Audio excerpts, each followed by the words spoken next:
8, a friend of mine was moving across the country to Colorado. I offered to take a week off of work to drive out with her. I was blessed to have one of the very first iPhones that were issued in 2007, but if you remember, back then, cell phone coverage and the maps were not as reliable as they are today. So I was just the passenger on this trip, and I didn't have anything to do with planning the details. If I were in charge, I would have gone to AAA, and I would have gotten their triptych, where they highlight the little route I was supposed to go from the East Coast to Colorado. But since I was just the passenger, I showed up with my suitcase, and I said, "Okay, where's the map?" And she goes, "What map?" So I went back inside, and I looked to see, do I have any maps that cover the East Coast into Colorado? I had exactly one nationwide U.S. map, and it was a free map that I had gotten from Cracker Barrel. They happened to have these maps available, or at least they did. I don't know if they still do, and they would have every Cracker Barrel restaurant listed on the map. But it had all the big roads that we needed, so I said, okay, well, this will be the map. And lo and behold, we were somewhere in the Midwest. We were on a major highway. We were about to intersect with another one, and I'm looking at the map, and I said, oh, so we're here, and we're about to be here, and oh, there'll be a Cracker Barrel. Right there is the Cracker Barrel as we passed it. So who knew? It was actually quite accurate. Now, I'm also going to be driving to Colorado this week. I am not taking my Cracker Barrel map that I have long since recycled. I am taking, of course, an updated iPhone with all sorts of map applications, and I'm also going to print off something from Google Maps just in case technology fails. I'm the type of traveler that likes to have a plan A and at least a plan B in case things go wrong. For international trips, there's usually a plan C and a D just in case. So I would not have been excited about going on this trip with the Magi. You see, they had seen something in the sky. No map, no GPS, no backup plan to their backup plan. They were travelers who chose to follow a star to an unknown destination at great expense and considerable risk. Their choice reveals something important about what it is to seek something of value. Now, the writer of the Gospel of Matthew doesn't give us a lot of information about the Magi.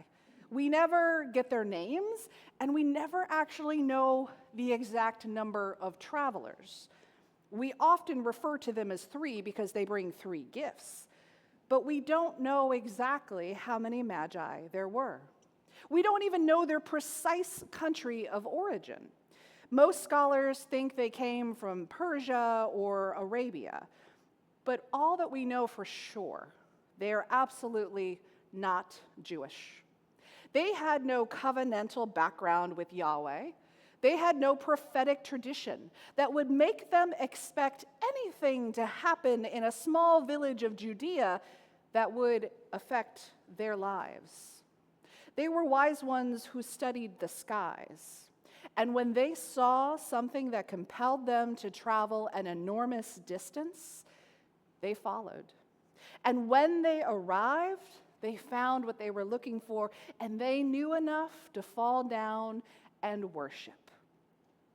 There's another character in this story, and the contrast between the Magi and King Herod is where the real power lies in this text. So King Herod is there in Judea, and he has heard the rumors about what is happening, and he hears that the Magi have traveled at least hundreds of miles to find the child who has been born. So the king is disturbed. He doesn't go to Bethlehem himself, he sends others. And he calls the chief priests and the scribes, and they correctly tell him that the Messiah is to be born in Bethlehem, just as the prophet Micah said. So he gathers those Magi to meet with them to find out, when did that star appear? And then he sends them to Bethlehem with a request that they report back to him so that he can supposedly go and worship as well. But Matthew makes this situation clear. He lets us, the reader, know that Herod is frightened. Fear is driving him, not faithful worship. Power is driving him, not faithful worship. His stated intention to worship is a cover story for something much darker. Indeed, in the verses that follow in this text, we learn what King Herod's fear actually produces. It produces a massacre of all of the infant boys born in Bethlehem and the surrounding region. The Christmas story, in its fullness, is not only about wonder and worship, it is also about the danger of power. So notice the contrast between the Magi and King Herod. They both have the same information. They both hear the same news that a Messiah is to be born. So the difference is not with what they hear. The difference is what they choose to do with that information. The Magi follow the star. Herod fears it and follows his fear. The Magi travel toward the light. Herod tries to control it. And the trajectories of their lives diverge completely. And this distinction is important for us today because we also have choices. What are we willing to follow, and how will we let it dictate our lives? Will we follow the star, or will we allow fear to point the way forward? So let's go back to the beginning of this story when Matthew gives us his opening statement about who the Magi are. He says they come, quote, from the east. This is Matthew's first and most dramatic statement about the universality of the gospel.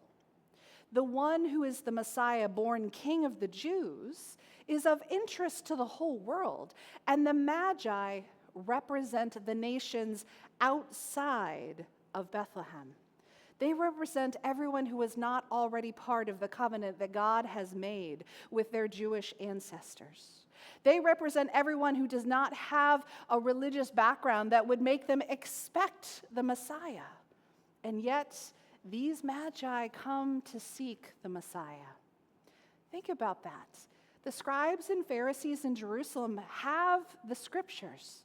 They can quote the prophet Micah from memory. They know the promises. But they don't go to Bethlehem. It takes outsiders, Gentiles, people with no claim on a Jewish Messiah to actually search for this child and show up. And so Matthew is telling us something incredible. He's making it clear that the good news of Jesus Christ, the gospel, is not just for religious insiders. It is not just for the people who have always known the stories about what God has done in this world. The gospel includes seekers from far away.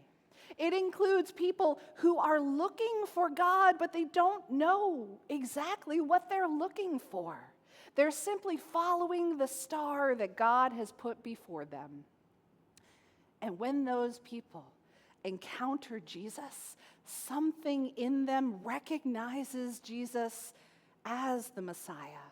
Something in them compels them to bow down in worship. The Reverend John Wesley would call this seeking prevenient grace. It's the grace that goes before us to pave the way toward the divine, the grace that is at work in us before we even have the language to describe it. The Magi did not know the Jewish scriptures. They were not part of the covenant faith. And yet something within them, that prevenient grace, moved them to follow that star. The movement of the divine called them to follow the light. The star was more than just an astronomical phenomenon. It was an invitation.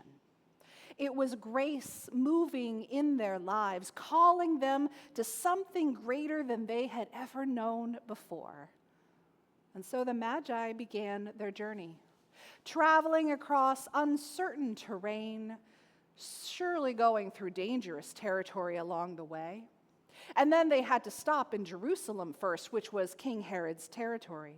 They had to go and pay homage at the palace. They had to ask questions in that capital city. They had to endure a very strange and unsettling meeting with a paranoid king who was clearly hiding his real agenda. And then, after they had navigated all of that, they made their way to Bethlehem. In the same way for us today, life is not always a straight line where we leave our point of origin and make it right to our destination.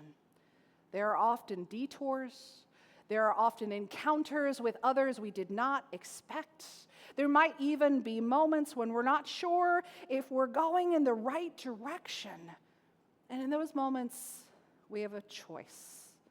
We can turn back, or we can decide to keep going forward in faith. And in this story, the Magi kept going. They traveled to Bethlehem, and they saw where the star stopped over the place where the child was. And then Matthew told us that when they saw the star had stopped, they were overwhelmed with joy.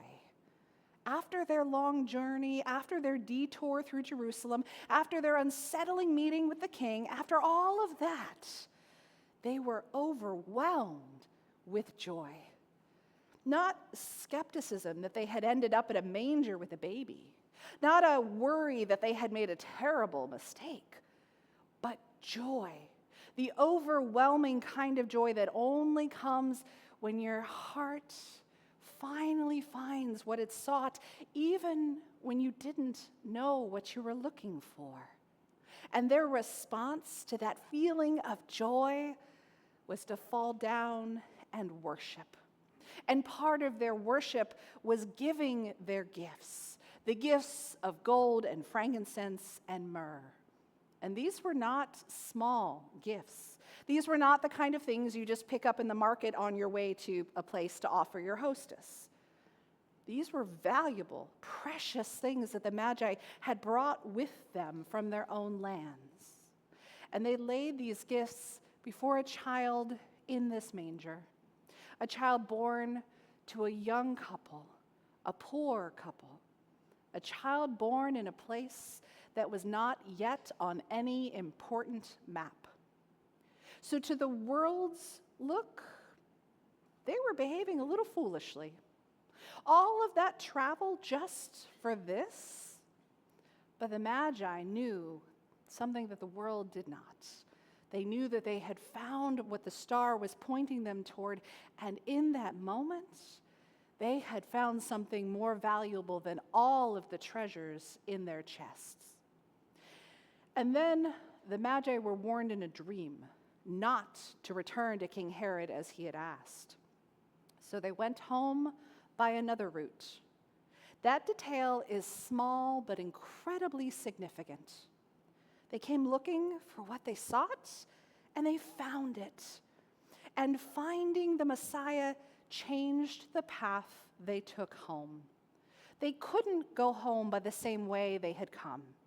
Encountering the divine Jesus Christ means that you cannot go back the way you came.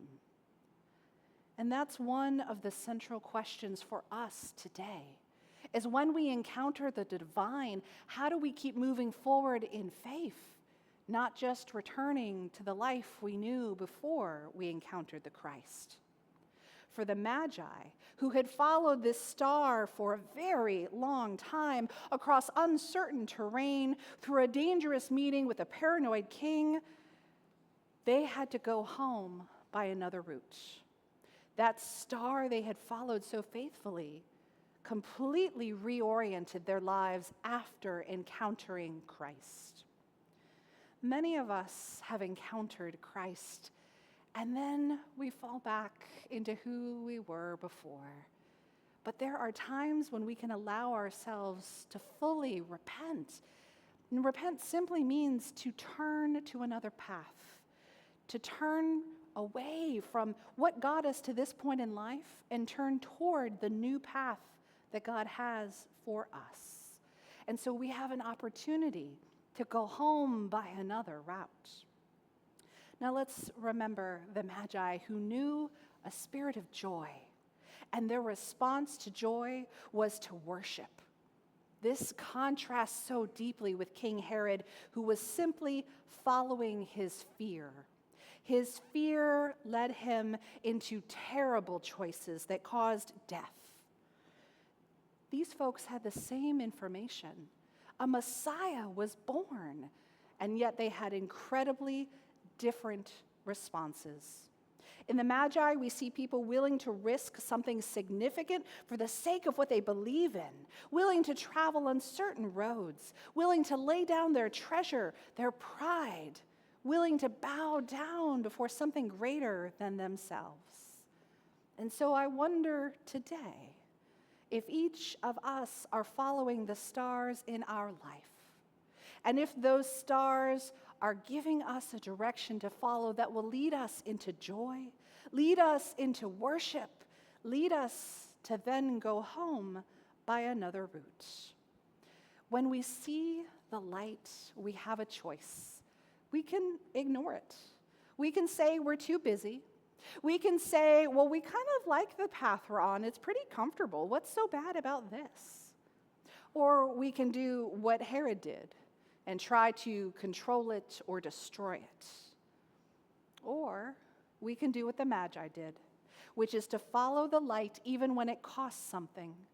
Those Magi gave up their gold, their frankincense, their myrrh. They gave up the certainty that comes with staying safely at home. They gave up the easy path of the known, but they gained something so much more valuable by following the star into the unknown. They gained abundant joy, and they gained the knowledge that they had been faithful to what God had called them to do. And then they went home by another route. Their encounter with Jesus changed not just a moment in their lives, but the entire direction their lives were going in. This is what encountering Jesus does. It can't leave us unchanged, and it can't leave us to go back to the same way we came. And so this week, I want you to wonder, is your faith simply a set of beliefs that you hold in your head that doesn't change the way you live? Or is it what is leading you on the journey of your life? Are there risks ahead? Are there unfamiliar roads ahead? But is there also the possibility of transformation? Notice what is directing your life. Is it something like a star from God? Is it something that will lead you into joy and into wonder and worship? The Magi made a choice centuries ago to travel toward the light, and their lives were never the same. And now each of us have the same choice now, to notice what is it that we are following in life, and will it lead us into joy and into worship? So I want to give you 5 minutes to sit with this text. You may want to journal in the blank space in the bulletin, or you may want to turn to a neighbor to discuss. I have a few questions that might spark your imagination. What does the story of the Magi reveal about whom the gospel includes?